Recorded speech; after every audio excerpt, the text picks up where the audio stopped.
A.D. Robles tweeted Scott Aniol. Now, I know Scott Aniol. Scott Aniol is a fellow professor at Grace Bible Theological Seminary. He's an incredibly godly man, a wonderful family. Just knows so much about the Psalms and worship and music and all that stuff.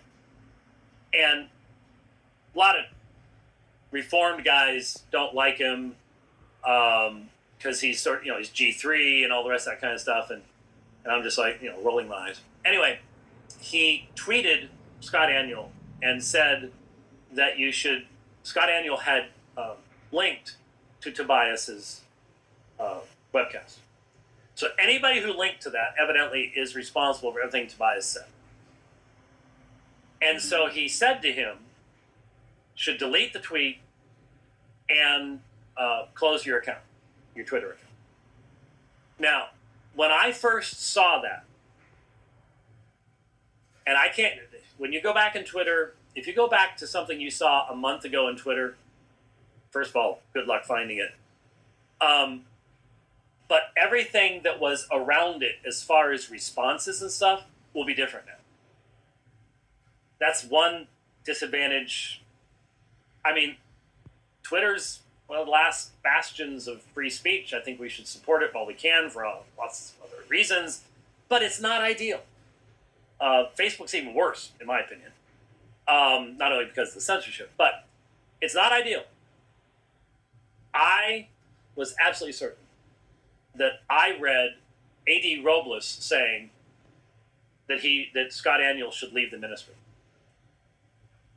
What probably happened is that was a response. Now, if you know how Twitter works, sometimes when I respond to someone, I will then respond to my response. If I respond to something and go real quick, I put it and I go, I also want to say that. Then I'll respond to the response because it'll at least initially put it right below it.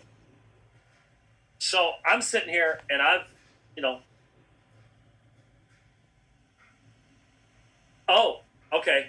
Yeah, Rich just said you only got an hour, and now I just realized I'm looking at the on-air thing, and that's actually, it's an hour and 6 minutes. You're right. Thank you. We had started the feed early to make sure that it was a stable connection. So you're right. It's only an hour and 6 minutes. Okay. Anyways, I'm sitting here looking at this little screen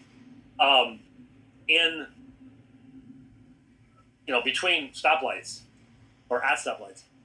And I think what I saw was a reply, because the replies, I think A.D. Robles was being a jerk, but he wasn't as much of a jerk as I thought he was being.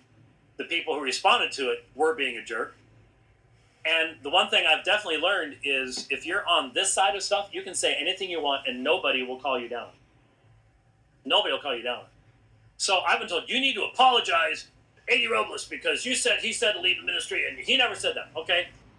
If he never said that, then I apologize for thinking that a response that somebody else wrote was his. Apologize for thinking that said that. Okay. If he never said that, then I apologize for thinking that a response that somebody else wrote was his. And that's how it happened.